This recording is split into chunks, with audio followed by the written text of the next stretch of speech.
Welcome to Crime, Corruption, and Cocktails, the true crime podcast where we discuss cases that involve corruption and negligence from the people that we are expected to trust. These cases range from the police ignoring protocols to corporation placing people's lives in jeopardy in order to maximize profit. Today, I'm drinking some white wine. How about you, Jenny? I'm drinking a cranberry shandy today. And today we'll be talking about the Tuskegee syphilis experiment. But before we get into the experiment itself, let's get some background information on syphilis, the infection. So, syphilis is a bacterial infection transmitted through sexual intercourse that has similar symptoms in both men and women. In its early or primary stages, it can be difficult to recognize. Symptoms develop within the first 2 weeks of transmission and start with a small bump or sore on the genitals, but location can vary. Secondary syphilis includes skin rashes, swollen lymph nodes, and fever. If it goes untreated, syphilis can progress to tertiary syphilis, which can affect the heart, brain, and other organs of the body and even lead to death. Syphilis was a common infection that afflicted people of all races and classes and was highly stigmatized. In the disease's early days, each country whose population was affected by the infection blamed the neighboring and sometimes enemy countries for the outbreak. So the inhabitants of today's Italy, Germany, and United Kingdom named syphilis the French disease, and the French named it the Neapolitan disease, and the Russians named it the Polish disease, and so on and so forth. The disease had been around for 400 to 500 years without any cure or treatment. In the early 20th century, syphilis was a public health crisis in the United States. A charity called the Julius Rosenwald Fund came to the United States Public Health Service to start a project to improve the health of African Americans in the South and in turn combat the spread of syphilis. The Rosenwald Fund was a charity supportive of education and healthcare for African Americans. But in 1929, the Great Depression began, and the Rosenwald Fund had to cut its funds for the treatment program. The director of the U.S. Public Health Service, Dr. Taliaferro Clark, proposed salvaging the project by investigating the course of untreated syphilis and felt people of different races would be affected by syphilis differently. In 1932, the Public Health Service, along with the Tuskegee Institute of Alabama, which was the most prominent black college at the time, began their work. The study was known as the Tuskegee Study of Untreated Syphilis in the Negro Male. Which brings us to where our case begins. The study took place in Macon County, Alabama, in an area known as the Black Belt, due to its fertile soil and large number of black sharecroppers, who happened to be an economic backbone for the county. Despite being a vital part of the economy, many were impoverished and illiterate. Macon County was found to have the highest rate of endemic infection, 36% of the total black population. It was reportedly easy to get participants since most African Americans in the area did not have access to medical care at the time, and the county in general did not have great access to medicine since it had few doctors and just 2 hospitals. The study began with 600 black male participants, 399 with second stage syphilis, and 201 without the disease to serve as a control group. None of these men had given informed consent, which is a process for getting permission before conducting a healthcare intervention on a person. This process is necessary to make sure patients are aware of the risks associated with medical processes or experimental treatments. Dr. Oliver C. Wenger feared that full disclosure would lead to their non-cooperation. The men didn't really know what they were being treated for. What researchers did say was that the men were getting treatment for bad blood, a local term for different ailments, including anemia, fatigue, and syphilis. In exchange for their participation, the men received free medical care, meals, and burial insurance. The study was meant to last 6 to 9 months, and participants would be given a treatment plan after the study ended. In reality, it lasted 40 years. After the first year of the study ended, Dr. Raymond Rollander lobbied for the study to continue and shape the policies that lasted for the duration of the study. By 1934, the first major study on the effects of syphilis were published. During the course of the study, men with syphilis were given aspirin and mercury treatments, which were not very helpful. Mercury, however, was a standard treatment before a more reliable treatment was found. The men were also subject to x-rays, blood work, scans, and spinal taps, which are incredibly painful. Because of this, men stopped showing up for testing and treatments. To entice them back in, researchers had nurses drive men to their treatments. Then, in 1941, the United States entered World War II, and many men participating in the study signed up to serve in the military or were drafted. The United States military does standard physicals and health tests for recruits, including STI checks. Any recruits shown to have a STI, including syphilis, were treated with penicillin, which was proven to be a popular treatment for the disease and other infections. To avoid men from the Tuskegee experiment being treated and having their syphilis cured, the Public Health Service had the men removed from the draft list. By 1947, penicillin had proven to be the most effective treatment for syphilis, and rates of the disease were falling nationwide. Yet none of the men participating in the study were ever given penicillin by the researchers. Researchers argued that ending the study would be unethical, and they refused to treat the men, all in the name of science. Dr. Clark complained about treatment being costly and even wrote a colleague in defense of the use of deception in calling the spinal taps treatment, saying, quote, "These Negroes are very ignorant and easily influenced by things that would be of minor significance in a more intelligent group." End quote.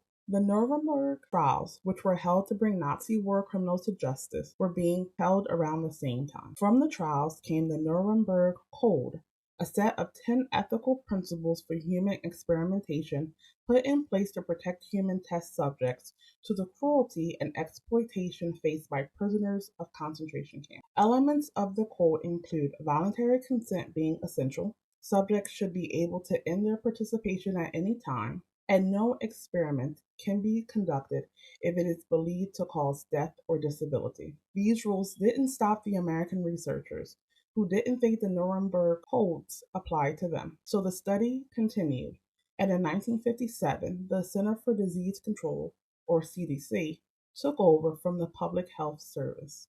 Then, in 1966, Peter Buxton, an immigrant whose family fled Nazi-occupied Czechoslovakia, became a venereal disease investigator for the Public Health Service. He learned of the Tuskegee experiment and wrote a scathing report comparing the syphilitic damage the men were allowed to endure to Nazi experimentation. Doctors involved, of course, defended the study, claiming the men were volunteers and that the study had value for physicians and the treatment might have side effects. But Buxton continued to fight for research subjects' rights. In 1972, Buxton spoke with Jean Heller, a young journalist from the Associated Press, who broke the story in July of the same year. The public was outraged, and Senator Ted Kennedy held congressional hearings on the experiment.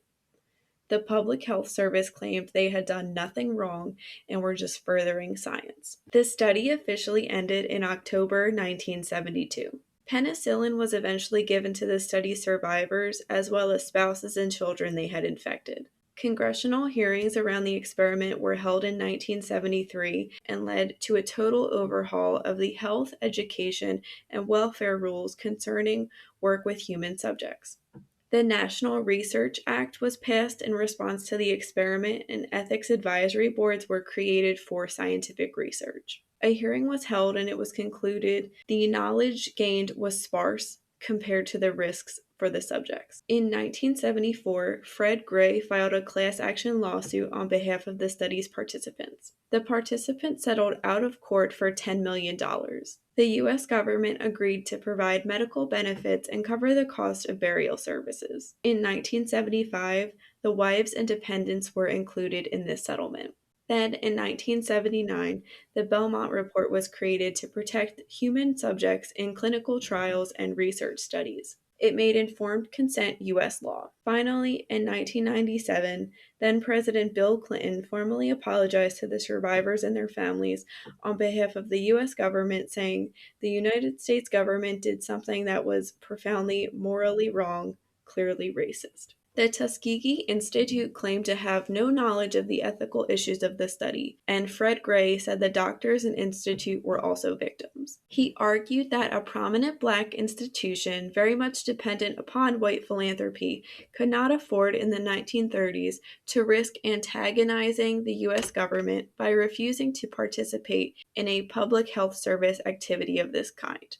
Many doctors involved defended the study even after it was forced to end. In total, 20 participants died directly from syphilis, over 100 died from complications of syphilis, 40 wives were infected, and 19 children were born with congenital syphilis. In 2004, the last study participant died, and in 2009, the last widow died. No doctors or researchers were ever prosecuted for their roles in the experiment. The Tuskegee study is perhaps the most enduring wound in American health science. For this week, we wanted to honor the participants of this study for their sacrifice and for seeking justice for their mistreatment, as well as Fred Gray for really fighting to make sure that they had justice. And we also wanted to thank Peter Buxton and Jean Heller, whose whistleblowing and journalism exposed the atrocities and racism of the Tuskegee syphilis experiment and ultimately changed American history and scientific research. Del, do you think the doctors that participated in this study should have been prosecuted? That's a hard question. So, a part of me wants to say yes. You did something wrong. You did something that was clearly racist. But on the other hand, it wasn't illegal at the time. And it definitely squarely fit into the Jim Crow type policies that were allowed at the time. So, while by today's standard they should have been prosecuted, by the standards of the time, no. Yeah, I do think they should have been prosecuted. But like you're saying, when the study started, they really unfortunately weren't doing anything wrong. I think though, after the Nuremberg trials, once and the Nuremberg Code came into place, they clearly ignored that. They knew they shouldn't have been doing what they were doing, but they just thought it didn't apply to them. But for those last years, for once the Nuremberg Code was in place, I definitely think they should have been prosecuted or penalized somehow. I think the issue with that is in a lot of cases, they look at whether you're doing it on your own people or people of another country. And I think that generally countries get a lot of leeway over what they're allowed to do to their own people. Yeah, that's an interesting point. And I was just telling my mom this recently how I feel like I just wish someone could, like, in modern times, with all the political unrest, I just wish someone would come in and, like, hold the US accountable every once in a while for how it treats its citizens, whether, I don't know, it's the UN or someone just coming in like a third party, a trusted third party, just saying, like, what the hell is going on here? Like, you need to stop. I definitely agree with you. I think the issue always is because of who we are as a nation, we always built in a cheat code for ourselves. So if you think of the WHO and the fact that we're the only country that can leave it, no other country can leave the WHO, but we, the United States, can. And if you look at the UN, well, in order to get anything done, it would need to get past the Security Council, and each member has a automatic veto. Well, guess who's on the Security Council? The United States is, and of course, we're going to veto anything that has to do with, painting us in a bad light. I love that you said cheat code, and I want to just give this nerdy fact about myself. For 2 years in high school, I did Model UN, where it's a bunch of, in my case, high school students got together for like pretend UN summits, and we all represented different countries. And the second year I did it, I was initially supposed to be on the Security Council, being the United States, but I got too scared and I chickened out and I switched, and I really regret it. And I wish I had done that. That would have been so major, like you're saying. And the reason why bringing the WHO up is so important is that when it comes to making sure that countries are held to account when it comes to human experimentation, they would be the ones doing it. And when bringing up trying to make sure that any experimentation that involves people is ethical, I think it's important to bring up that historically, medical systems have used minorities without their consent for the advancement of medical theories, technologies, and institutions have really used minority bodies to strengthen systems of injustice. So, for example, slaves were often sold for medical experimentation. And the slaves didn't have any rights, and they were definitely not able to provide informed consent. Yeah, informed consent like wasn't even on people's minds back then.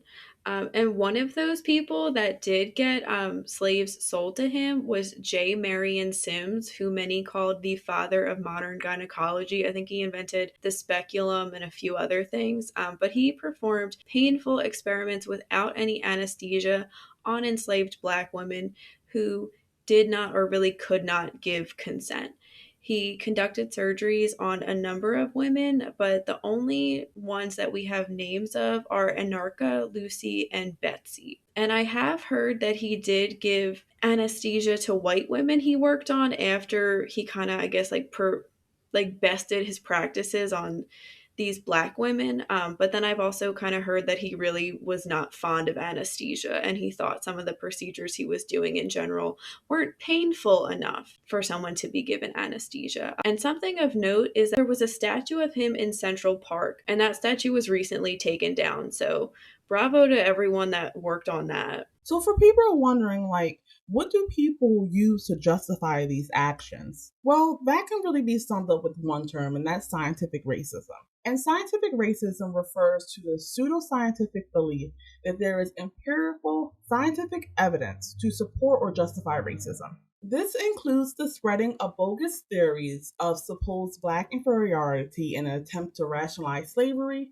and centuries of social and economic discrimination. Scientific racism is not something that is really talked about, but what does come into play in an average person's minds are all the negative stereotypes that are typically associated with Black people. People really show their colors by what they assume you can and can't do. For example, they have these seemingly opposite stereotypes of Black people being really athletic, really musical, really good at dance, but are also really lazy and barbaric. And I'm still not sure where that came from, but I will say that the same racial narratives that were brought against Blacks and Hispanics have also been used against Native Americans. Yeah, in the United States, colonizers viewed indigenous people as barbaric. I'm sure, there's other countries with indigenous people that have been taken advantage of, like Australia and Canada,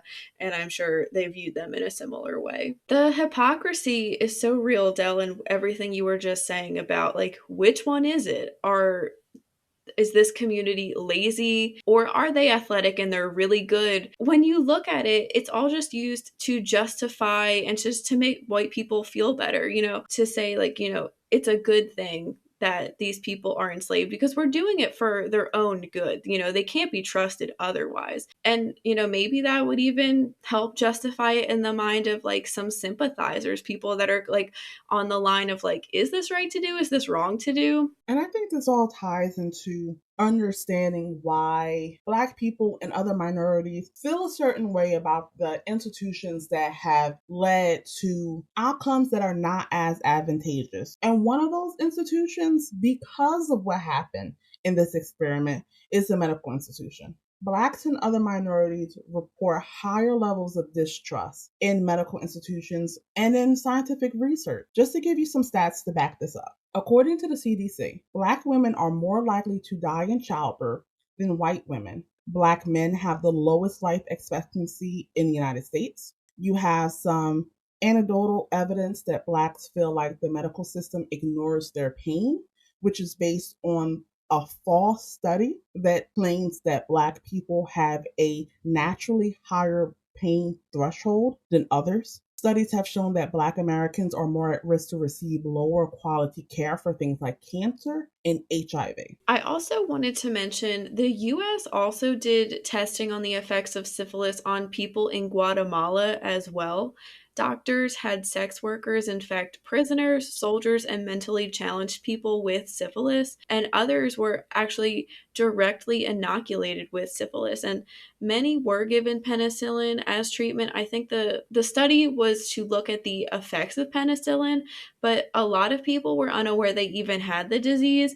So, like we saw with the Tuskegee experiment, they transferred it to their spouses and their children. The same thing happened in Guatemala, and it caused a lot of birth defects and issues for people there. And Dr. John Cutler was involved in both of these studies, actually, and he, of course, defended them well into the 90s. So, again, we're seeing the US government, in the name of science, take advantage of people of color and people that are in a place where they don't have the greatest rights. So this brings up the question, is it ethical to use the results of these experiments? I feel like it would be worse to do all this unethical stuff and then just throw out all the results because people suffered for nothing then. I feel like maybe like a happy medium would be making sure people don't profit off of the results somehow, like they can't speak at conferences. Maybe I don't know if having their work not published is the answer, but just making sure they don't profit from their work somehow. I definitely agree. I do not think that it is more ethical to completely discredit all of the research that had been done. And I think that it does more harm because then what you have to do, knowing that there's negative effects, you then have to go get informed consent from someone who you can't get it from. I understand why people don't want companies to make a profit, but I think that the only way a lot of companies will continue to do research or continue to put money into verifying research is if there is some type of compensation involved. So I think that a profit probably needs to be made, but maybe there can be a system for some, damages to be paid to the family. Yeah, I 100% agree. And talking about this topic really reminds me of Henrietta Lacks. Henrietta Lacks was an African American woman whose cancer cells are the source of the HeLa cell line, which are the first immortalized human cell line and one of the most important cell lines in medical research. Henrietta visited Johns Hopkins University in Baltimore, Maryland, one of the few hospitals to treat Black Americans in the 1950s, and discovered she had cervical cancer. Some of her cancer cells were taken as part of her treatment, and some of that tissue was given to a researcher without Henrietta's knowledge or consent. The researchers shared them with other scientists, and they became a workhorse of biological research. Today, work done with HeLa cells underpins much of modern medicine. And doing this without her consent was legal at the time. And while these biotech companies profited from her cells, none of this money was passed down to her family. Her family had literally no idea her cells were taken. And Henrietta did pass away soon after finding out she had cervical cancer, but again, her family was never told, and they didn't ask for her family's consent when they revealed her name publicly, gave her medical records to the media, and even published her cell's genome online. You'd think they're professionals, they would, care a little more, but I guess at the end of the day, people are making a profit. That's the almighty dollar rules of the world. And a lot of ethics get thrown away, I think, because of that. Yeah, and one thing with this case that always comes up, and I think it comes up with any ethical case, and that's the trolley problem. I bring up the trolley problem because, and for those that don't know, the trolley problem is simply you're on a train car and there are two tracks. The first track has a single person. Sometimes it's someone that's akin to you, sometimes it's just someone in the vulnerable population. And you have the choice to hit that one person or to hit a train car full of people. When it comes to this cell line and what they did, I have to say that while I don't agree with everything they did, the fact that it underpins so much of what we know about medicine and it has been used to help so many people, I think I'm okay with it. Because while it's not ethical, the end result really helped a lot of people. And without that, who knows the level of damage that could have been done. And while a lot of times we hope for the wrongdoers to be the ones that have to pay the price, I'm happy that this institute stepped up and acknowledged the significant contributions that Miss Lax made. Yeah, all without even knowing it. She does have that immortal life, some people like to say. I really don't think it's right that it took so long for them to get some type of compensation. As far as I know, the Henrietta Lacks Foundation announced that they were getting a 6-figure gift from the Howard Hughes Medical Institute in Maryland just in October of this year. So I could be wrong in saying that they didn't get any type of compensation beforehand. But the president of the Howard Hughes Medical Institute did say, quote, "We felt it was right to acknowledge Henrietta for the use of HeLa cells and to acknowledge that the cells were gained inappropriately," end quote. So I think that's good handling of that on the Institute's part. But this brings up the question of, or the idea that many medicines stem from unethical practices. And like you were saying, Del, it's always a question of whether or not the ends justify the means. Some people would argue that they're studying groups that are already suffering, so it doesn't really matter if they suffer anymore, which I think is pretty offensive and gross. Supporters of Henrietta Lacks did say that the use of her cells was unethical and it perpetuates injustice, again, against minority communities and other vulnerable communities.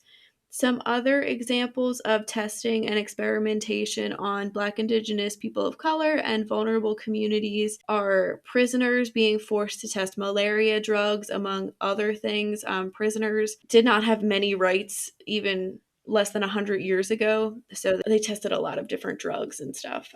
Birth control was tested on Puerto Rican women who did not have informed consent. Dr. Saul Krugman did research for a hepatitis vaccine, and in doing so, he tested and experimented on children with disabilities. Their parents did have informed consent, but it is quite controversial still. And the Little Albert experiment, Del, you were a psych major, so I'm sure you're familiar with the Little Albert experiment, and it tested if phobias could be conditioned in children. They used a baby. They made him like scared of furry things, I think, with a bunny. The conditioning was never reversed for this little baby. So I don't know if we know what happened to him, if he was just scared of like fuzzy things and like small creatures and rabbits the rest of his life. I hope not. So unfortunately, yeah, they did a specific thing where it was furry things that he was afraid of, and he was afflicted with this phobia for the rest of his life. And unfortunately, psychology has a long and troubled history with barbaric, by today's standards, experiments. The John Money experiment comes to mind, which was an experiment that took twins, and after one of them had an accident during a vasectomy, they forced that child to live as a female even though he was male. And they also it involved forced play between him and his brother, and both of them ended up falling into drug abuse and both ended up dying. Questioning whether or not we should be testing on children, when we talk about that, we have to talk about the horrific research that Holocaust doctors did. They heavily experimented on twins. Joseph Mengele was the doctor at Auschwitz, and he exposed a lot of twins to disease, disfigurement, and torture under the guise of medical research. And they tested illness and human endurance and much more. I don't know if you or anyone has been to the Holocaust Museum in DC. It's really chilling to be there, and they do have a small section on the experimentation that the people there had to endure, and it's so horrific. When I was there, there were like different TVs with some video and photographs from that, and I remember like looking at one and it was just like too much for me to even look at. The Holocaust itself was a form of eugenics, and we've mentioned eugenics a few times before, but it was a commonly accepted means of protecting society from the offspring of those individuals deemed inferior or dangerous. So the poor, the disabled, the mentally ill, criminals, and people of color, Jewish people, gay people, gypsies. Another unethical experiment that took place were the MK Ultra experiments. And that was during the Cold War. The CIA was searching for a mind control drug to compete with the drug that they just knew the Soviet Union had. And in these cases, sometimes people knew they were being tested on, but sometimes it was citizens that just had no idea. They were given LSD and they had to participate in electric shock therapy and a few other things. And we don't know how many people died because of this, either exactly from the therapies or just from complications to this experimentation that the CIA and I guess in turn the US government was doing on some everyday people. The government is so fascinating over what they will and won't do. And honestly, there's not a lot of things they won't do. The CIA is notorious for having a not giving a F attitude when it comes to, breaking laws and totally being unethical. MK Ultra was projected to last for 20 years, and details didn't emerge until 2 years after it ended, sometime in the 1970s. And so I was going to say, when you were talking about the CIA, we just recently did a live episode on the JFK assassination, and some people believe that the CIA thought that JFK was going to disband them, basically for what you were saying, because they didn't give a F about rules and ethics, and they just wanted to do whatever they wanted to do. I'm sure they do great things, but like, just think about all the stuff that like they've done and we don't know about yet. Right. And most of the time, we only find out things decades later through freedom of information requests. And that's only when they actually want to give the information. And a lot of times, that information is heavily redacted. Yeah, it's almost like, why even give it to us at that point? It's just a way for them to know like that they're saving their own asses. That wraps up this week's case. Thank you for listening. Let us know in the comments what you think about the Tuskegee syphilis experiment and issues of ethics in scientific research. Make sure you click the subscribe button. You can find us on your favorite podcast platform and YouTube every Wednesday with a new episode. Follow us on Instagram at Crime Corruption Cocktails and on Twitter at Charade Inc. Please consider donating to our Patreon. This will help us get better equipment and bring higher quality content to you. We appreciate any amount you can give. This is Jenny and Dale signing off. Stay safe.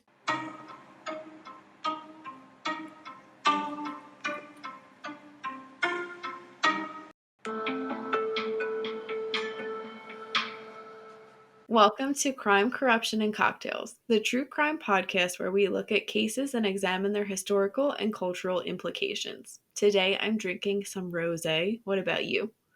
I am drinking a Mai Tai, and on this week's case, we're going to be looking at Dr. Thomas Hicks and his clinic. The Hicks Clinic performed illegal abortions and was a front for an illegal adoption ring that wasn't discovered until one of the children looked into her ancestry. Dr. Thomas Hicks was born on October 18, 1888, in McCaysville, Georgia. Not much is known about his early life or upbringing. What is known is that he was married to Chase Copland Hicks, and together they had 3 children. He graduated from Tuskegee College, Carson Newman College, and Emory University Medical School. After getting his medical degree from Emory University in Atlanta in 1917, he moved to Copper Hill, Tennessee, but lost his medical license for the first time and served time in a federal prison for selling narcotic painkillers to a veteran working undercover for the FBI. While incarcerated, he studied a lung disease that kept copper miners from living past the age of 40. Once out, he was hired by the Tennessee Copper Company to treat miners. The only problem was he filed more claims than there was miners with the disease. He opened the Hicks Community Clinic in 1945 and ran it until his retirement in 1965. The Hicks Community Clinic was located in the small mining town of McCaysville, Georgia, and it provided health care services for the townspeople. Dr. Hicks was well liked by the community and they trusted him. One woman said, quote, "He was a very generous person. He and Mrs. Hicks were so kind to so many people. I never knew anyone so generous. He did a lot for this town." End quote. In the early 1950s, at a time before Roe v. Wade, Dr. Hicks performed illegal abortions. He would advertise his services in newspapers, bus stations, and bridges. He also found a way to profit off of his patients through the selling of their infants. He had various ways to obtain the babies in question. For some, he would convince them to carry the baby to term, and for others, he would lie and say that they had had a stillbirth. No matter the way, he would fake a birth certificate and sell the baby for around $800 to $1,000. Many adoptions involved families in the Akron, Ohio area. Dr. Hicks told the adopted parents to come to the back door of the clinic, take the baby, and then leave. Hicks kept no records tying the newborns to their birth parents. There is no evidence that the birth parents and adoptive parents ever interacted with each other. It is estimated that he sold over 200 babies and netted close to $2 million in today's money. Some believe the local police either were involved in the illegal adoptions or looked the other way. The illegal adoption stopped in 1964 when Hicks was arrested for performing illegal abortions. In order to escape prosecution, he willingly gave up his medical license. Dr. Hicks died in 1972 due to leukemia.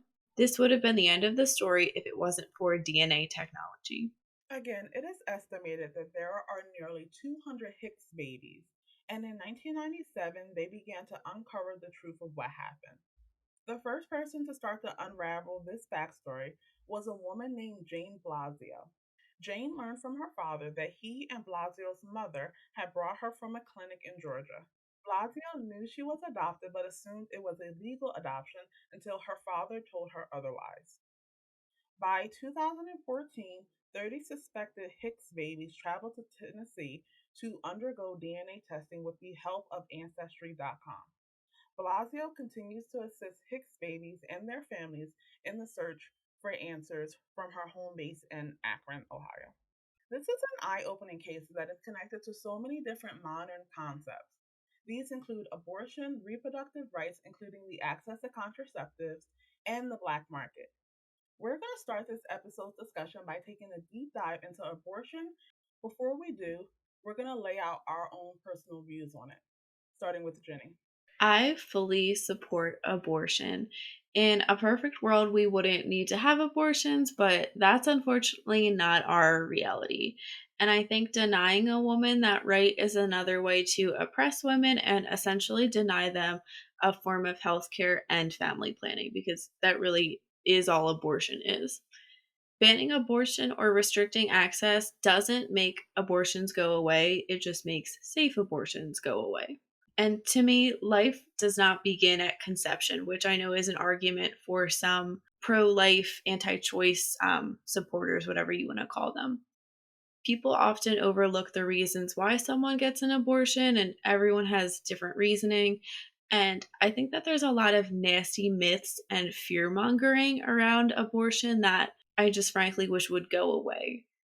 It's not a decision someone makes lightly, and it may not be a decision I would personally make, but I don't support taking that right away or shaming someone for getting an abortion.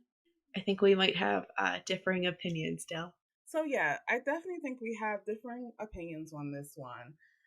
For me, abortion is a tricky topic because it touches on the most basic questions. Who has the right to live, and when does that right start? I believe that everyone has the right to live, and that right starts with the formation of a new person at conception and doesn't end until the natural succession of life. While I agree that everyone has the right to determine what happens with their own body, abortion creates the situation of what happens if the choices you make with your own body leads to the demise of someone else. Life is precious, and abortion doesn't allow that preciousness to become a reality. I think abortion is a hard choice to find yourself on the fence about because it speaks to the heart of your values. For me, there are similar reasons why I oppose the death penalty. It is fundamental to my value system that life be protected in all of its forms, from the preborn baby to those who choose to destroy the fabric of society with their evilness. So now that we've laid out our own views, let's take a look at what led people to seek out Dr. Hicks's abortion services. Before 1857, most states didn't have any laws in the books actually regulating abortion, but the American Medical Association started to argue in favor of restrictive abortion laws. So they had several reasons. They took the moral position that taking a life is wrong. They took a medical position that a preborn baby is a person. And they also took this weird practical position that since midwives were more likely to perform abortions, they were taking patients away from doctors. And they were successful in this effort. So by 1880, abortion was illegal throughout the United States. But of course, we know that that is not the case now. And a chain of cases set the stage for Roe v. Wade. The first one was Griswold versus Connecticut that stated that married couples had the right to use contraceptives. The next one was Esselstad versus Bard that stated that any person had the right to use contraceptives. And the final case was Cary Population Services International. And that decision stated that a state could not intrude on a person's right to make decisions around procreation. And then came Roe versus Wade, which is a Supreme Court ruling that struck down a Texas law against abortion. The case started with Norma McCorvey, who was pregnant with her third child. She wanted to obtain an abortion but couldn't due to the Texas law. Her friend advised her to claim that she was raped, but Texas had no rape exception in their anti abortion law. The illegal abortion clinic she wanted to use had been shut down as well. She was then referred to lawyers who would sue over the constitutionality of the Texas law. In the suit, she was named as Jane Roe, and the case was brought against Dallas County District Attorney Henry Wade in his official capacity to represent Texas. The ruling stated that during the first trimester, governments could not prohibit abortions at all. During the second trimester, governments could require reasonable health regulations, and during the third trimester, abortions could be prohibited entirely so long as the laws contained exceptions for cases when they were necessary to save the life or health of the mother. It also places any laws challenging abortion rights under strict scrutiny, which is the highest level of judicial review. It holds that the law or policy can be constitutionally valid if the government can demonstrate in court that the law or regulation is necessary to achieve a quote, compelling state interest.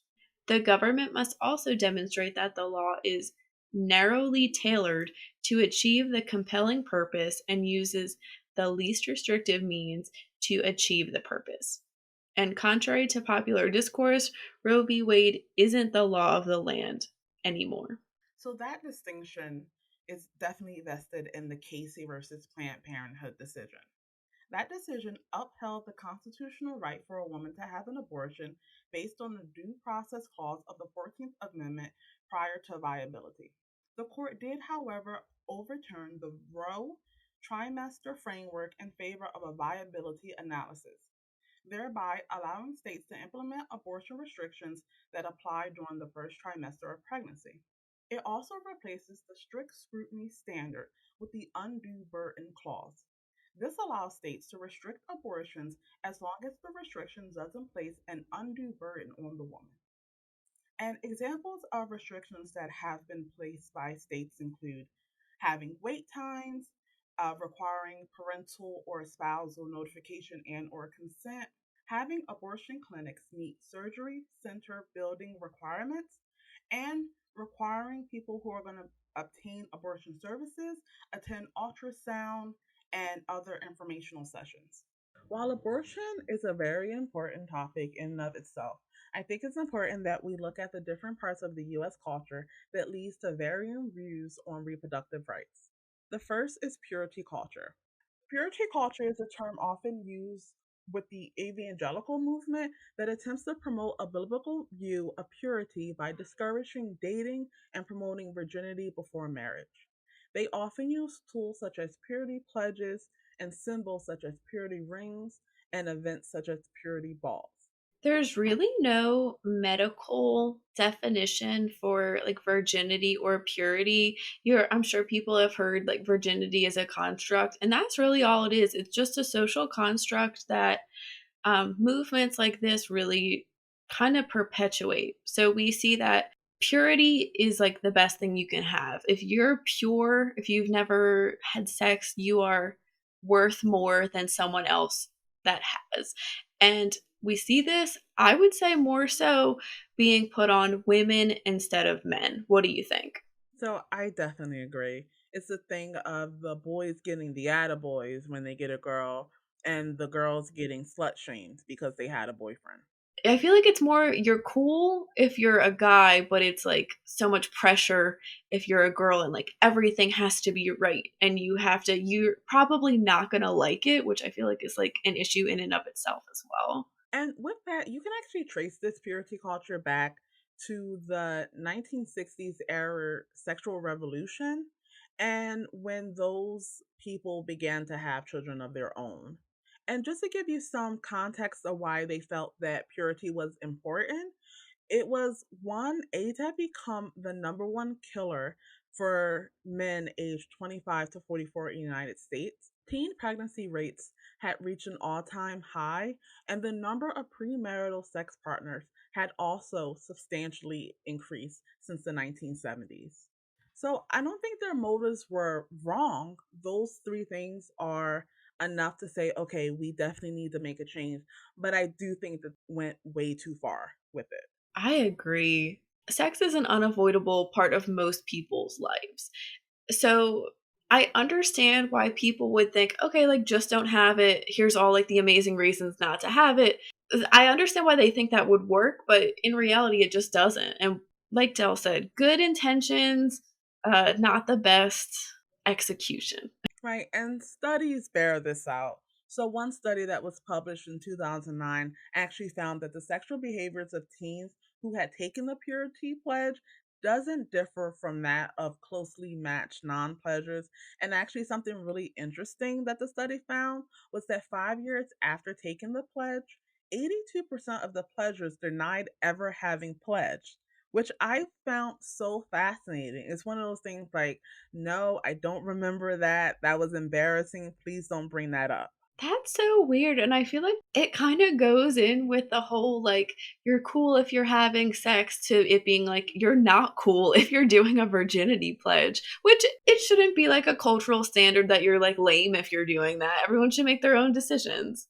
Yes, I definitely agree. I find that peer pressure plays a very big role in the decisions that people make. And I think that people should have the courage of their convictions to stand by whatever choice they want to make, whether that is engaging in premarital sex or remaining a virgin until marriage. I think it's your choice, and I don't think you should be shamed either way. And I think that as Jenny was talking about, there is this virginity fetishization. And it is something that is still very strong in the United States culture and really the Western culture. It's really gross. I feel like that's the best word to sum it up, really. We see women and girls auctioning off their virginity to make money, which, I mean, I'm not going to shame someone for the way they make money, but I don't know, it makes me sad knowing we see in porn that a really popular category is like the virgin, first time, barely legal, like all that kind of. We see this in how many movies and TV shows. It's such a common trope. The main character is like on a quest to lose their virginity. I can think of like American Pie, The To Do List. I'm sure there's many more. And then something kind of strange, like a paradox almost, is virgins as sex symbols. So Jessica Simpson was very outspoken about how she wanted to save herself for marriage. And a lot of people knew that she would get asked questions about that a lot in the media before she was married. And in her book, which I've mentioned before, go out and read it, it's really good. She mentions how the songs she was singing, it wasn't songs she had written, were making it sound like, she loved having sex. She was this sexual being, even though she had never had sex. And kind of the same thing with Britney Spears. She also said she was going to save herself until marriage, but she was, dancing in a very sexy way, singing like sexually suggestive lyrics. So it's really interesting, I guess, that it again goes into the virginity and purity being really desirable, but desirable in a sexual way. Yeah, you also find this in a lot of lolicon type things within the anime realm where they are putting an emphasis on the innocence and the young looks of the subject. Yeah, just another way that youth, I guess, is like monetized and sexualized, and how often women are infantilized. And purity culture has led to a regression in sex education in schools. Advocates of purity culture argue that exposure leads to increased rates of activity, but all the studies show that that's not the case. And sex ed in school can be broken down into two clusters. One is abstinence only, and the other is comprehensive sex education.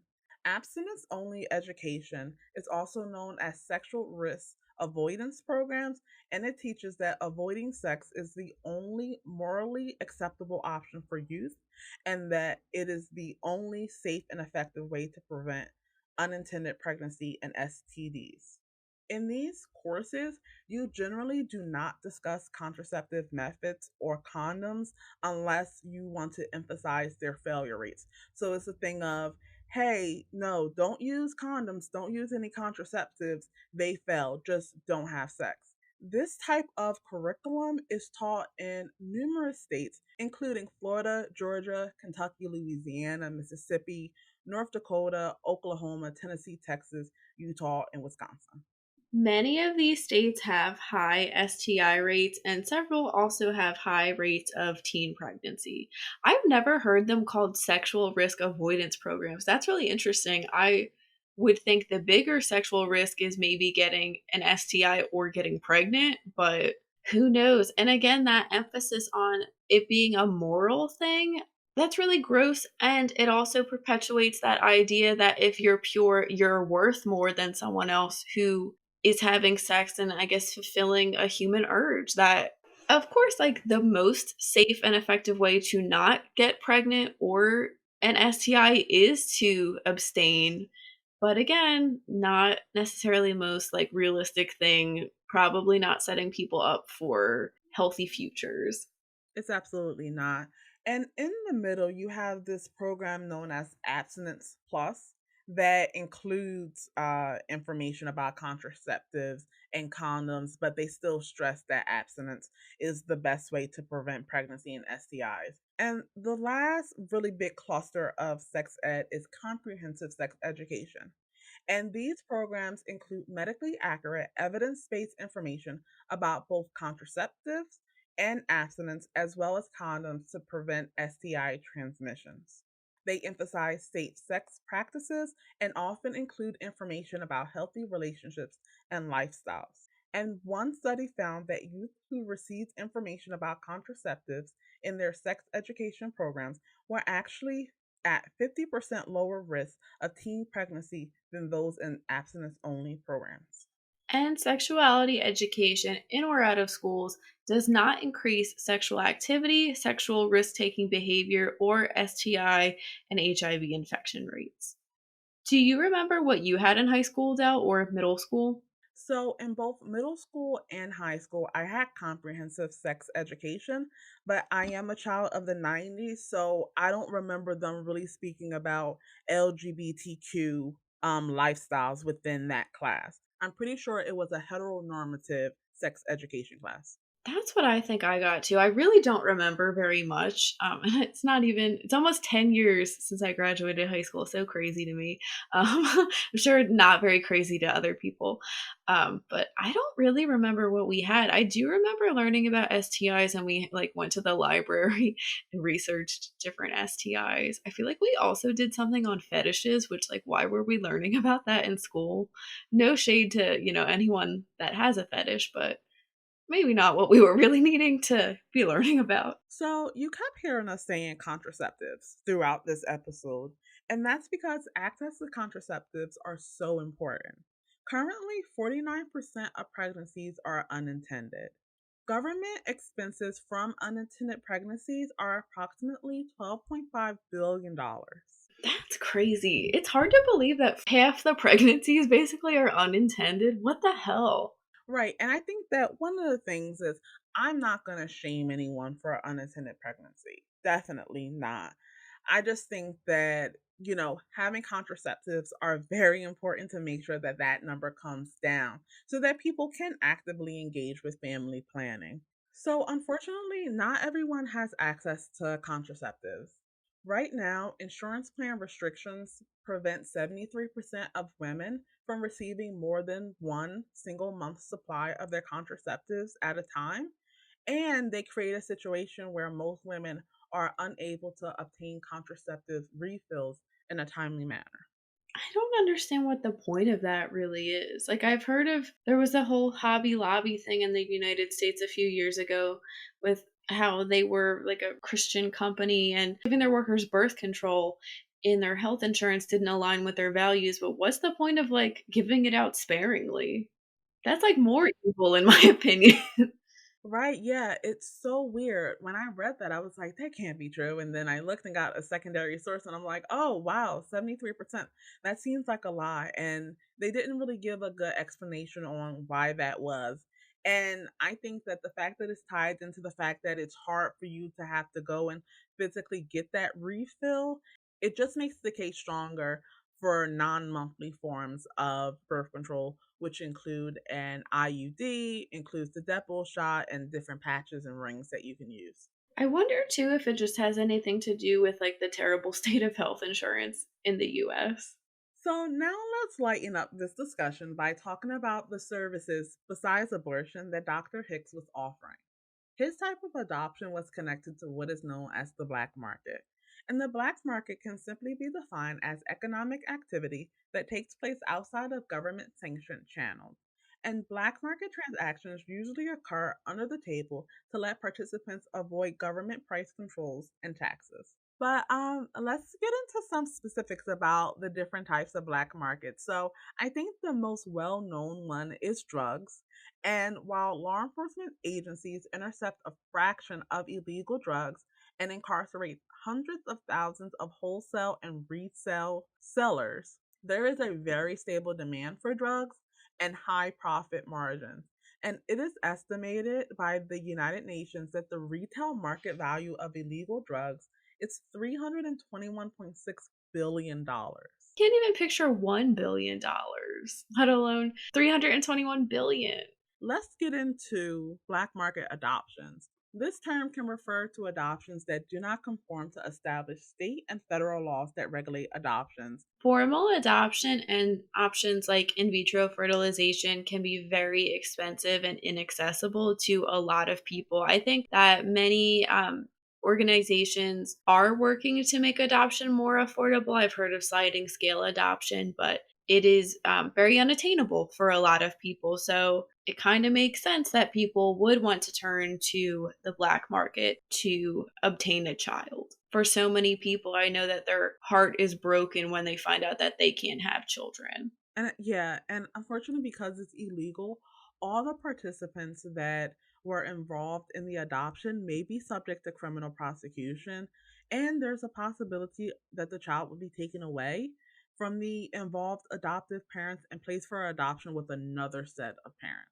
A lot of victims, people don't realize that. Dr. Hicks's clinic and his black market adoption ring happened in the 1950s, but stuff like this is still going on in modern times. There was a former Arizona politician who was sentenced very recently to begin serving a term for running an illegal adoption scheme that paid pregnant women from the Marshall Islands to come to the US to give up their babies. He was sentenced to 6 years after pleading guilty in federal court in Arkansas for some reason.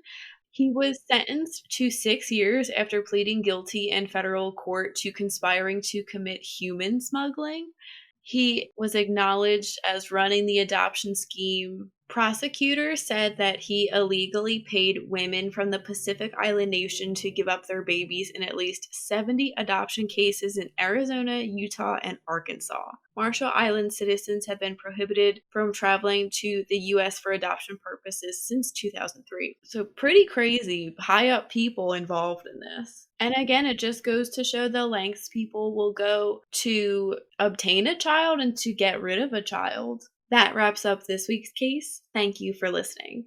Let us know in the comments what you think about the Hicks Clinic. Make sure you click the subscribe button. You can find us on your favorite podcast platform and YouTube every Wednesday with a new episode. Follow us on Instagram at Crime Corruption Cocktails and on Twitter at Charade Inc. Please consider donating to our Patreon. This will help us to get better equipment and bring higher quality content to you. We appreciate any amount you can give. This is Jenny and Dell signing off. Stay safe.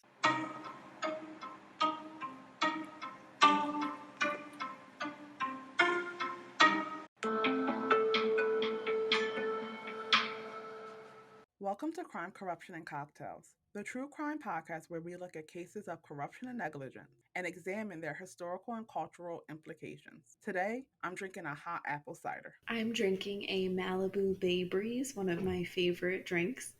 Today we'll be discussing the thalidomide pharmaceutical scandal, which is often called the worst drug disaster in history. Thalidomide was originally marketed as a non-addictive sedative.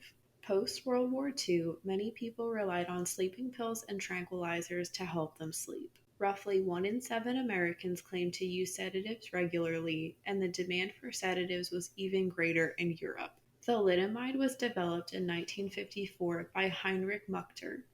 Muchter was a Nazi doctor that had experimented with vaccines on prisoners at concentration camps. He was not the only war criminal that worked at Grunenthal. The drug first entered the German market in 1956 as an over-the-counter remedy. It was created by the pharmaceutical company Chemie Grunenthal and advertised as completely safe for everyone, including mother and child, even during pregnancy, as its developers could not find a dose high enough to kill a rat. It was prescribed for everything from pneumonia to the common cold. By 1960, thalidomide was marketed in 46 countries, including Norway, the UK, Canada, and Japan, with sales nearly matching those of aspirin. The company was raking in profits, and their motto was succeed at any cost. Around this time, Australian obstetrician Dr. William McBride discovered that the drug also alleviated nausea and morning sickness. He started recommending this off-label use of the drug to his pregnant patients, setting a worldwide trend. Prescribing drugs for off-label purposes or purposes other than those for which the drug was approved is still a common practice in many countries today, including the United States. The physicians who prescribed thalidomide, the pharmacists who dispensed it, and the patients who ingested it were under the assumption reasonable precautions had been taken by the appropriate federal government officials to ensure that the drug would not harm an unborn child. What the public did not know is that Grunenthal had no reliable evidence to back up its claims that the drug was safe. They also ignored the increasing number of reports coming in about harmful side effects as the drug was being used. Starting in 1959, Grunenthal was flooded with complaints from doctors about mild to severe and sometimes permanent nerve damage, especially by elderly people who had used the drug as a sleeping aid. The first thalidomide-affected baby was born in Germany on December 25, 1956, to a Chemie Grunenthal employee. As early as 1960, unsuspected side effects on the nervous system started to be attributed to thalidomide by some doctors. The drug interfered with the baby's normal development, causing many of them to be born with phalcomelia, resulting in shortened or absent limbs. It also could cause missing fingers or toes, extra fingers or toes, total or partial hearing loss, partial or total vision loss, paralysis, usually of the facial muscles, malformation of the digestive tube, malformation of the duodenum, which was most of the time lethal before or not long after birth, and vital organ injuries. The first concerns about teratogenic hazards were raised in Western Germany in October 1961. That same year, Dr. McBride began to associate his so-called harmless compound with severe birth defects in the babies he delivered. The first time the link between thalidomide and its impact on development was made public was in a letter by Dr. McBride published in The Lancet, a scientific journal, in 1961. Grunenthal was dismissive of concerns related to affected babies. When the company was confronted with reports on malformed babies and suggested that the malformations could be possibly linked to thalidomide, they didn't react. Instead of taking the report seriously, Grunenthal responded with measures to keep the drug on the market and sent thousands of letters to German doctors claiming the drug was safe. It took 5 years for the connection between thalidomide taken by pregnant women and the impact on their children to be made. Some of the reasons researchers and doctors were slow to make this connection was due to the wide range of changes to fetal development. Limbs, internal organs, including the brain, eyesight, and hearing, could all be affected. In addition, some of the damage caused by the drug was very similar to certain genetic conditions that affect the upper or lower limbs. A German newspaper reported 161 babies were adversely affected by thalidomide, leading to the makers of the drug to finally stop distribution within Germany in December of 1961. Other countries followed suit, and by March of 1962, the drug was banned in most countries where it was previously sold.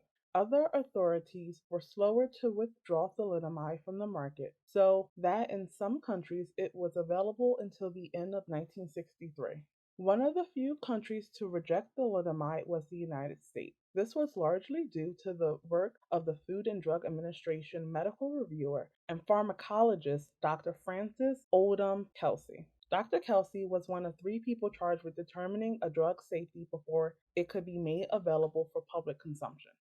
Dr. Kelsey felt the application for thalidomide contained incomplete and insufficient data on its safety and effectiveness. Among her concerns was the lack of data indicating whether the drug could cross the placenta, which provides nourishment to a developing fetus. She was also concerned that there was not yet any results available from United States clinical trials of the drug. Even if this data were available, they may not have been entirely reliable.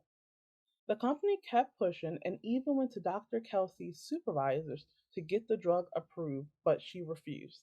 At the time, clinical trials did not require FDA approval, nor were they subject to oversight.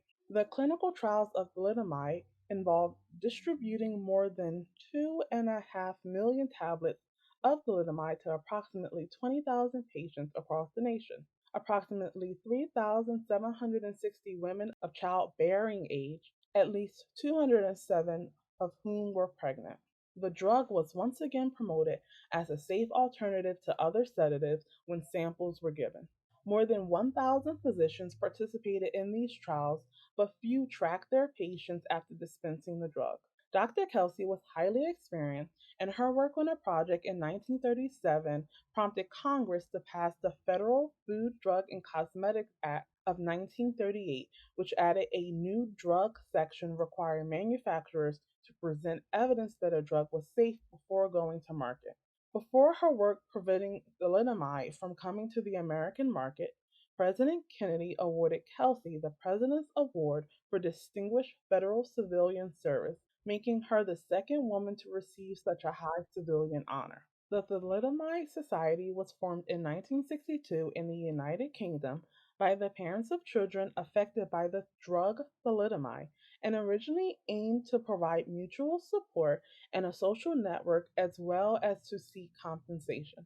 In the late 1960s and into the early 1970s, the victims of the drug thalidomide and their families from around the world entered into class action lawsuits or threatened actions against the various drug companies who manufactured and or distributed the drug, and they were eventually awarded settlements. In most countries, these settlements included monthly or annual payments based on the level of disability of the individual. In 1968, Kimi Grunenthal was brought to trial in Germany for involuntary manslaughter, criminal negligence, and premeditated bodily harm. But in 1970, it was brought to an end by the German government, stating that the trial was not in the public interest. The company settled the case out of court, and arrangements were made to compensate German victims. However, to accept the money, the thalidomiders had to agree to not file any more lawsuits against the company. No one was found guilty of any crime. The same year, the British licensee, the Distillers Company, also reached a compensation settlement with the UK victims of the drug. In the UK, payments from distillers as well as government compensation were administered to the Thalidomide Trust. In 1972, a highly publicized campaign led by the Sunday Times newspaper helped to secure a further settlement for children affected by thalidomide in the United Kingdom. In 2012, the Grunenthal Group finally apologized for the tragedy, saying they, quote, regretted the consequences of the drug, end quote. They continued by saying, quote, we also apologize for the fact that we have not found a way to apologize to you from person to person for almost 50 years. Instead, we have been silent, and we are very sorry for that. We ask that you regard our long silence as a sign of the silent shock that your fate has caused us. We have learned how important it is that we engage in an open dialogue with those affected and to talk and to listen to them. End quote. The apology occurred at the unveiling of a memorial for thalidomide victims in Stahlberg, Germany. Both the apology and memorial received criticism. Despite the apology, Grunenthal still insists that the lack of a verdict in the 1970 trial amounts to an exoneration and has never accepted responsibility. The World Health Organization ran a clinical trial on the use of thalidomide for leprosy in 1967, and after more positive results, thalidomide was used as a treatment for leprosy in many countries. Thalidomide for leprosy was not heavily regulated in certain countries, and a second generation of thalidomide babies were born, particularly in Brazil. By 2003, there were an estimated 1,000 thalidomide babies born there. More recently, it has been successfully used to control some AIDS related conditions and as a targeted cancer drug for treating cancers such as multiple myeloma. In the UK, thalidomide is only prescribed by a doctor under strict controls.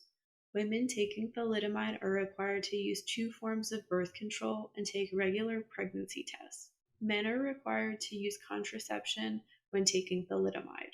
People who are prescribed thalidomide undergo counseling and are talked through the results, but there is still controversy around the use of the drug today. It is hard to tell exactly how many thalidomide victims there were because many babies were stillborn, dead before birth, or died soon after birth due to the severity of their malformations. Not all of these births were registered in proper form, especially considering that several thalidomide infants are believed to have been infanticide victims and were killed by parents, doctors, and midwives.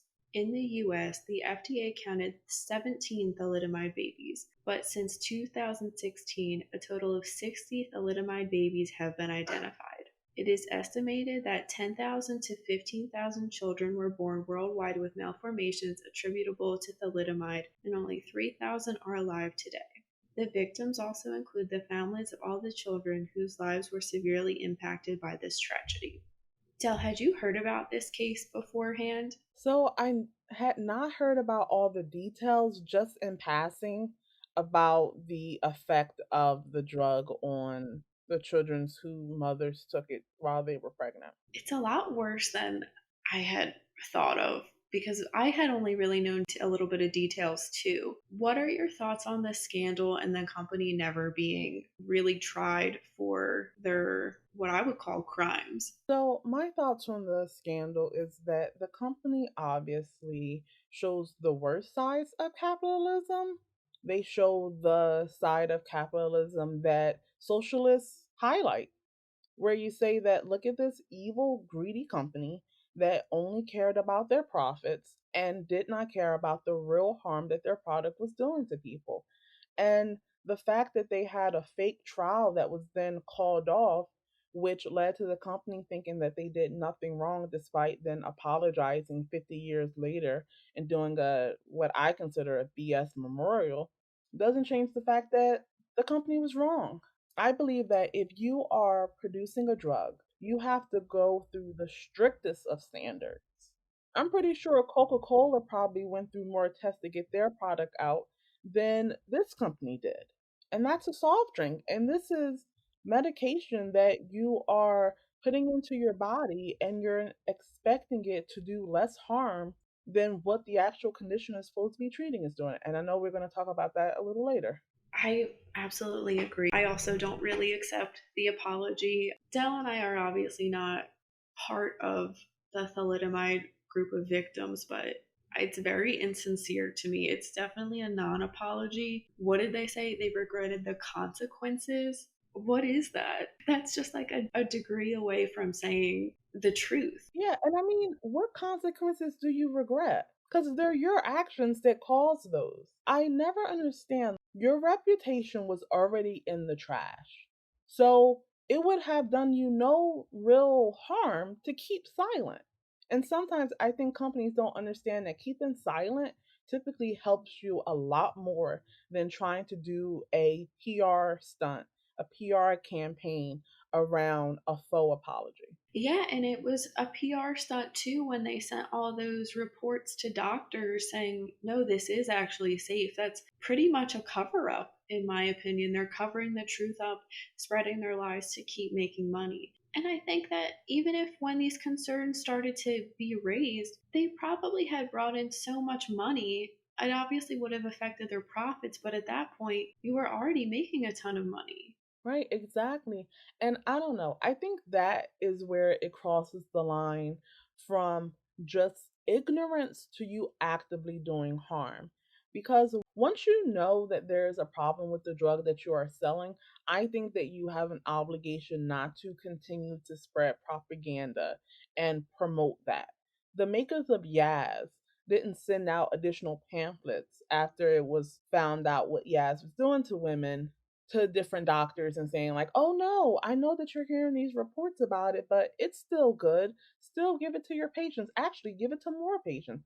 They did a second round where they found another disease that thalidomide can be prescribed for. And let's keep finding different diseases. I know that this drug does harm, but we would rather require women and men to be on multiple forms of birth control than to ban this drug. And that's part of the controversy. A lot of people say that for all the precautions you have to go through, the drug doesn't do that much good for certain conditions. Leprosy, do think that it really helps with, but where there's lots of leprosy, these countries aren't regulating the drug the way it should be regulated. And that's why we're seeing a lot more thalidomide babies still being born today. It's not as common, but they're still out there, unfortunately. So that brings us to what happened to the thalidomide babies and their families after the scandal as they became adults and teenagers. A lot of mothers were unfortunately blamed for taking the medication, which, if you were taking it before you knew that there was anything wrong with it, why are we blaming people for that? I don't understand. I think it goes to show just how critical of mothers people are, and I feel like parents are scapegoats for so many issues. That is so true. I think it's kind of weird because, in a lot of ways, we're supposed to put our trust in doctors. We're supposed to put our trust in pharmacists. So, if your doctor and your pharmacist are continuously giving you this drug, how are we then going to turn around and say, well, it's your fault? You should have known. Well, no, not really. Like, yeah, you do your own research, but if your doctor and pharmacist are saying this is a safe drug, you're going to assume that it's safe. Exactly. They have certifications and degrees to prove that they know more, that they know what they're doing. Many of these people did think that they were doing the right thing. We saw Dr. McBride, and then once he realized, hey, there's a lot of babies being born with birth defects, maybe there is a link and a cause, and he tried to let the public know Dr. Kelsey was a pharmacologist. She was not taking any shit from anybody. Everyone thought they were acting in good faith.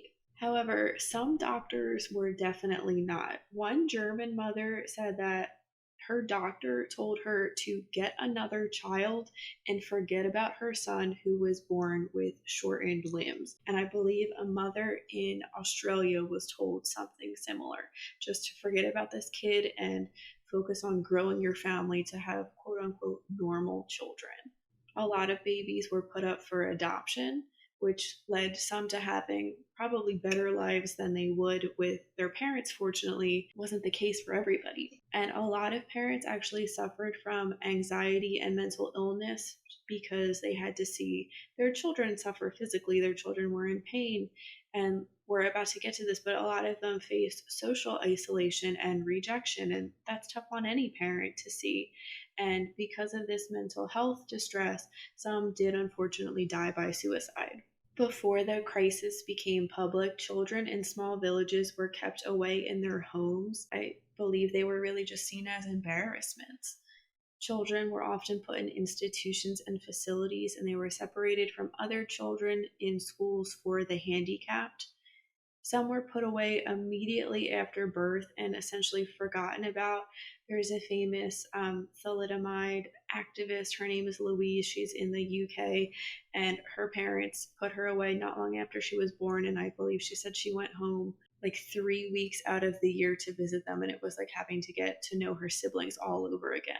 I can't even imagine that. Public schools also didn't want to accept some thalidomiders, and unfortunately, some faced bullying and social rejection because of their disabilities. And some parents even tried to hide their children's disability with clothing. And it all goes to show just how disabilities were not publicly talked about or accepted at this time. You can argue that they're really not accepted today, but I want everyone to kind of think of this to get a sense of what was going on at the time. So World War II had, not happened that long ago when the thalidomide babies were being born, and disabled children and adults were some of the first murdered during the Holocaust. And to give some even more perspective, the American Disabilities Act was not passed until 1990, so pretty new piece of legislation. Doctors thought thalidomide babies wouldn't be educated, have independence, or ever lead a normal life. And it was assumed that they would have shorter lifespans than their peers. Many thalidomiders have grown up to have independent, fulfilling lives with partners, able bodied children, and jobs that they enjoy. Some of them don't see themselves as disabled. That's really more of a label that society has put on them, I guess you would say. And many use adaptations, or they don't use them. And some people might be surprised to know that adaptations like artificial arms aren't worn by some thalidomiders. They actually feel like they're not themselves when they're wearing them. And in some cases, artificial limbs were actually dangerous. People would fall over with them, and it was really just more of a hazard than something that was helpful. However, years of having to compensate for their disabilities and use their bodies in ways that they weren't designed for has taken its toll. Now, many adult victims of thalidomide have poor health outcomes compared to their peers. It's common for them to have musculoskeletal problems, dental issues, and depression and anxiety. Many rely on wheelchairs and other pieces of modern medical technology to stay active and independent. They sometimes require housing needs adaptations. As they age, it's sometimes harder to keep a job because of their disabilities and other health issues. Only recently has there been studies and research on thalidomiders as they age, but aging with disability is complex. There's mounting evidence that the cumulative effects of living with a disability condition for many years contribute to premature declines in health, and people experiencing the later life effects of early acquired disabilities appear to be at more risk of depression and lower life satisfaction, although there is evidence that poor overall health rather than the extent of original impairments is more significant in terms of social isolation. And that is from a study that occurred in the United Kingdom. We mentioned compensation a lot throughout our main case discussion. Victims of medication related injuries face challenges in obtaining compensation. This includes time barriers, difficulties proving the drugs were responsible for the disability, and obtaining sufficient evidence to prove a pharmaceutical company was negligent. So many victims and their families did not receive the payouts and supports from government that they initially claimed that they would receive. This varied country by country, with mainly German victims receiving compensation. Canadian victims of thalidomide were left to cope alone initially after being told that the government would grant them supportive funds and created disparities in settlements for families that settled out of court. No social support groups were available. The government eventually provided aid in 1991, and a new compensation program was launched in 2015, and victims now receive lifelong pensions. In Spain, thalidomide survivors did not receive any compensation from the company that made the drug until 2011, with only 23 victims receiving a payment. In 2014, a Spanish court decided the company should pay the victims 35 million euros. This was appealed by the company and overturned on the basis of the statute of limitations expiring. In the United Kingdom, only 62 families received compensation initially, And in 1973, over 300 more families received compensation, and the Thalidomide Trust was set up to provide support and assistance, including annual grants to all thalidomide survivors. By 2010, all beneficiaries of the Thalidomide Trust had also received a health grant from the health departments in all 4 nations of the United Kingdom to help meet the increased health needs caused by their thalidomide damage. And I'm not sure if this is expiring soon. I read somewhere that there was a 10-year deal to give victims an annual stipend, and it's set to expire in 2022. So if anyone out there knows someone and could explain that, I would definitely be interested in hearing about it. In 2016, European Parliament voted to ensure all victims received comparable compensation, and they called for the EU to aid victims and their families. In 2015, the German government acknowledged their legal responsibility to individuals who were quote unquote damaged by thalidomide manufactured in Germany. Many victims trying to seek compensation as adults struggle because they need to prove that their mother actually took the drug. And this is difficult for some people because some of their mothers are no longer alive. Doctors may have retired and records may have been lost or maybe not even kept because it was so long ago. Compensation payments often focus on injury and consequences. It's a very complicated process, and a lot of thalidomide activists are arguing that it shouldn't be this complicated process. There's so much proof that these people have to go through and so much paperwork to fill out. And I saw this quote by an activist that I thought was really profound. And I think they summed it all up by saying, quote, being disabled is very expensive and thalidomide people need help and care and adaptations to their cars and homes. We just want people to live a comfortable life, and that means Grunenthal have to pay for their mistake financially, end quote. That's another thing. This company is privately owned. It's owned by the same family that I think has owned it since the 30s. The company has enough money that they very well could pay all of these thalidomide victims around the world some kind of payment. And that leads us to the question, payouts for crimes. Does the payout help the suffering? What are your thoughts, Del? I think the answer is yes and no. So, when it comes to the tangible consequences of the drug, then yes, the funds can be used to pay for different adaptations that the victims need for their lives, such as making sure that they have the right equipment, but also no, because there is no amount of money that is going to restore what you lost due to this drug. Because if payouts were enough to compensate for crimes, then what you're basically saying is rich people can go out and hurt people, poor people can't. That's the standard that you're setting. Poor people go to jail, rich people they get sued, and they pay out 0.1% of their net worth to go home at night. I don't think that's right. I don't think that's fair. What about you?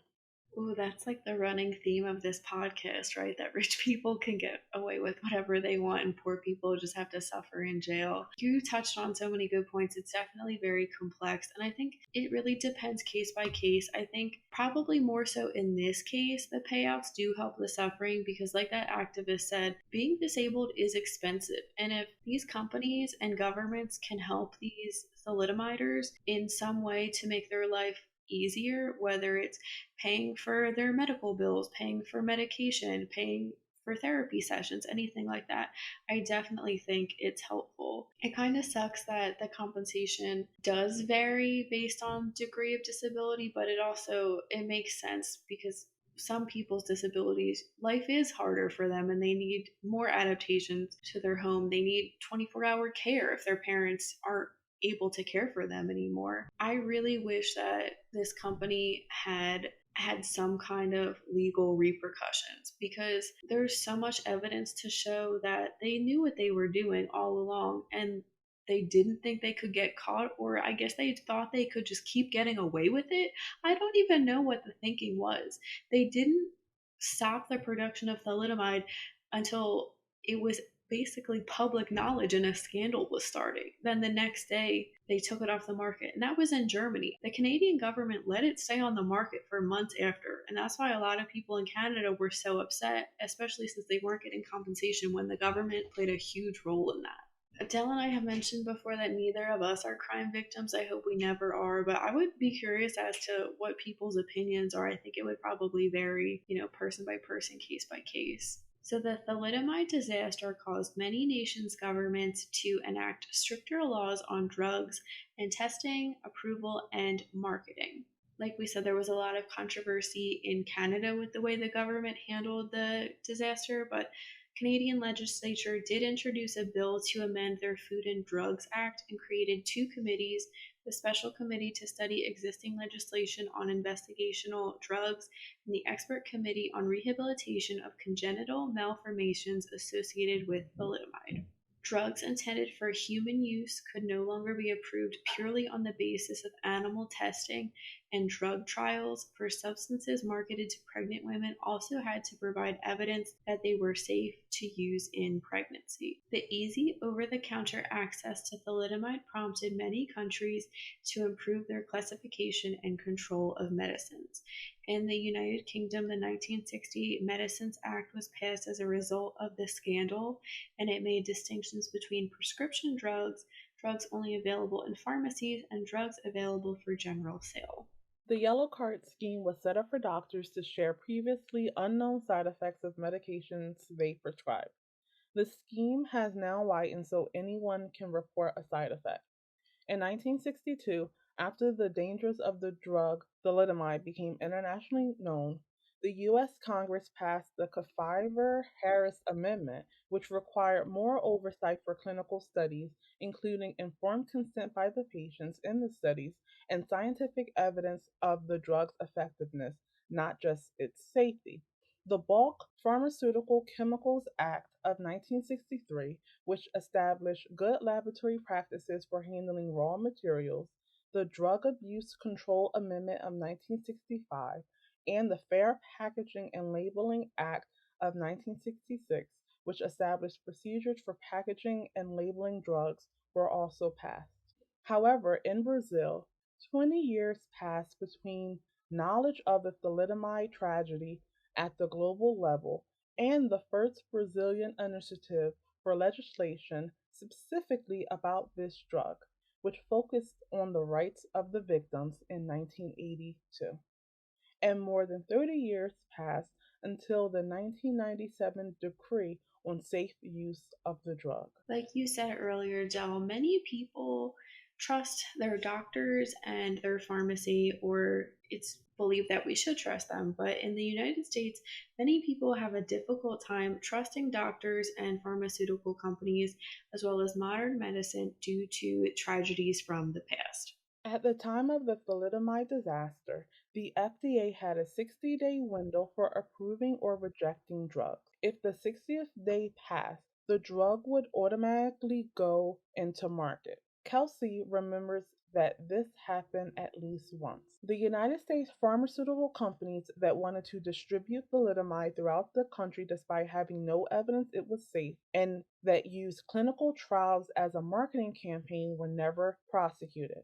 A company executive, Richard Merrill, threatened to sue for libel when Dr. Kelsey began searching for the thalidomide babies born in the United States. The FDA is increasingly greenlighting expensive drugs despite dangerous or little known side effects and inconclusive evidence that they curb or cure disease. Faster reviews means that the FDA often approves drugs despite limited information. These faster approvals bring money to the pharmaceutical companies. The FDA is also increasingly allowing drug makers to claim success in trials based on proxy measurements instead of clinical outcomes like survival rates or cures, which take more time to evaluate.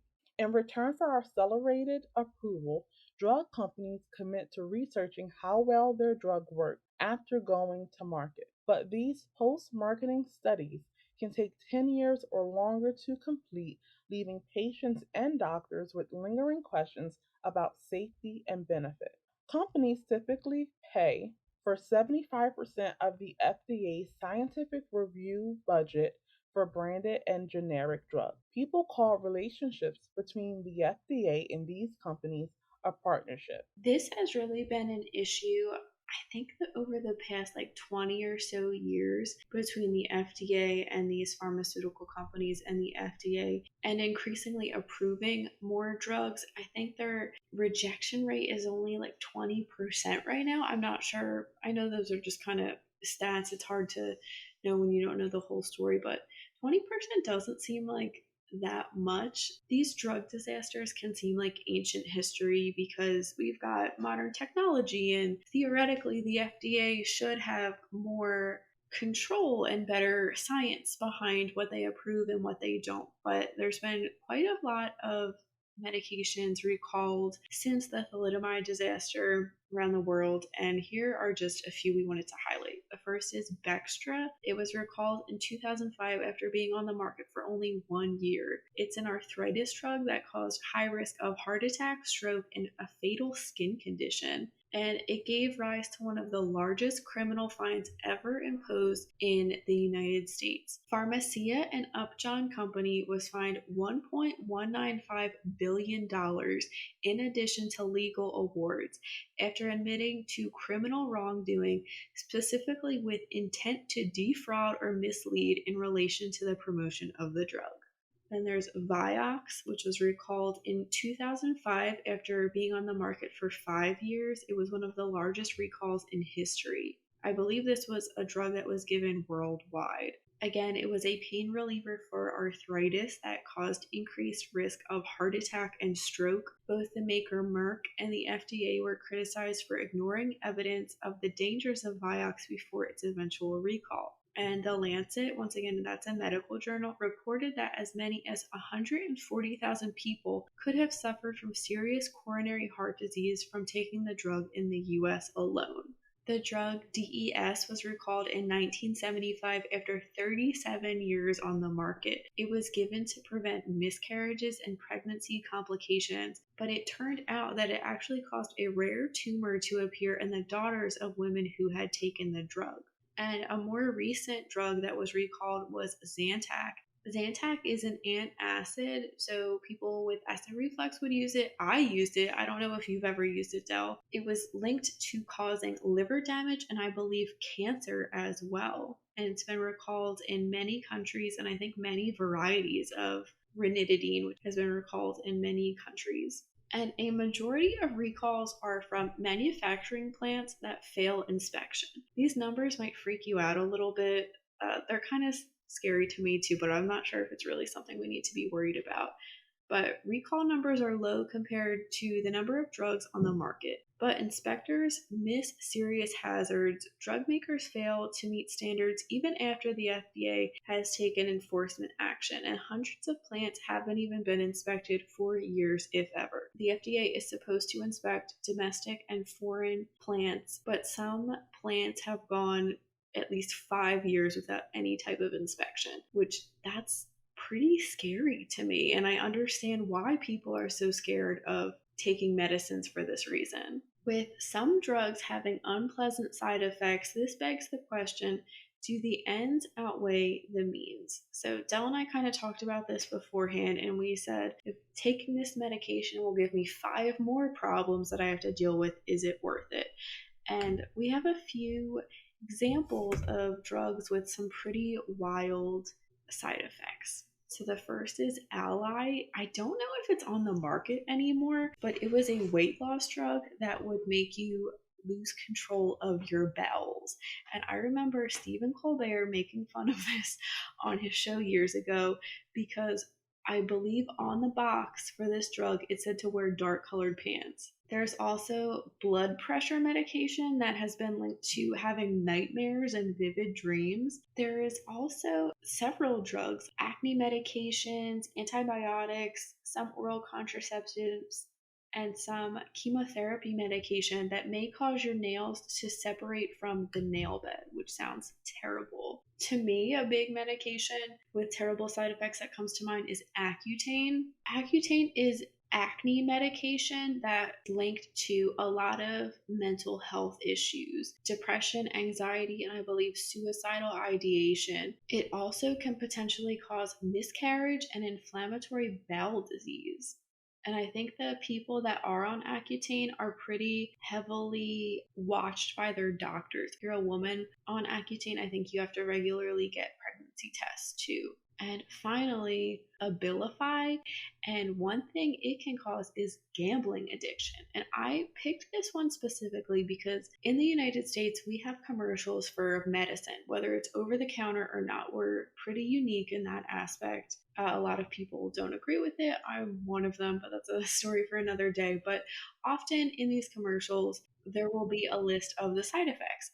And I remember seeing commercials for Abilify and hearing that increased gambling addiction was one of them. And I just remember thinking, what the hell? How is that any kind of side effect for any medicine? And Abilify is an antipsychotic drug meant to help with depression and bipolar disorder. But there have been hundreds of lawsuits nationwide that blame the drug for causing compulsive behavior, especially gambling. And I think it can even go to eating, shopping, and like sex addictions as well.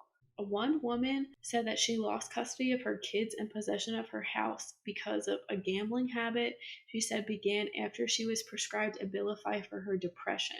She estimated her gambling habit cost her between $1 and $2 million in less than 5 years. Del, have you ever seen that commercial or have any other commercial or medication stuck out to you? I think when it comes to commercials for medicine, I don't mind them as much, though I always find it so weird how legal they sound in a way. Like, oh, we need to make sure that we're including this legal term. We need to make sure that we are adding this warning. So it's definitely something that's been heavily regulated and gotten the lawyers involved to make sure that they're saying everything that they need to say. Partially because of cases like thalidomide, which caused so many lawsuits. Companies are just like, okay, we want to continue promoting our product, but we want to make sure that we're also covering our asses. So we're going to say something like, if you're allergic to this medicine, stop taking it. Like, no shit. If I'm allergic to your medicine, I'm not going to take it, but they have to say it. Yeah, stuff like that, or certain things like that, that fine print has to be included because there, is someone out there that isn't going to understand that and mistake their drug. Some medications can give you one side effect and then you're on another medication for that side effect as well. And it's almost like a cycle that just never ends. Do you have any general thoughts, Del, on the ends outweighing the means with some of these medicines? Definitely. I think that when it comes to whether to take a drug or not, I think there's two things that everyone should consider. One, is your doctor recommending that you take this drug? I don't think that blogs or different type of websites like WebMD can tell you whether you should take a drug or not. I think that you should be having a real thorough conversation with your doctor to determine whether you should actually be on a certain medication. And that includes over the counter medications as well. A lot of people skip out on that. They're like, oh, it's over the counter. I don't need to talk to my doctor about this. But you never know how a drug is going to interact with you or interact with other prescribed medications that you're taking. So I think it's always a good start to consult your doctor when it comes to any type of things that you are ingesting into your body. And the second thing is that it really depends on the severity of the condition that it's meant to treat. So, if the condition is knee pain and the side effect is a crippling migraine, for me, no, it's not worth it. I'll find a different way to handle my knee pain. But if you have cancer, I definitely understand you being willing to accept those severe side effects because chemo is not a easy process.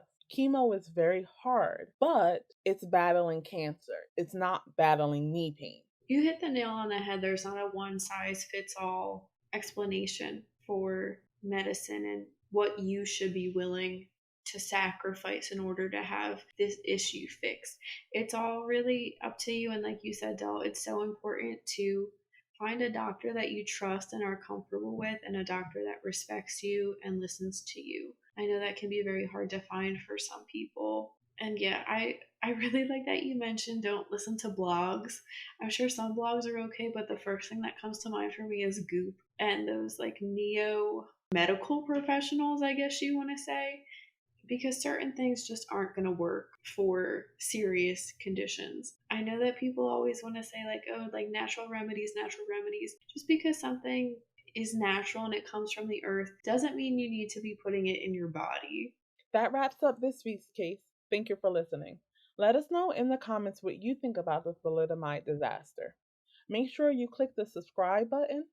You can find us on your favorite podcast platform and YouTube every Wednesday with a new episode.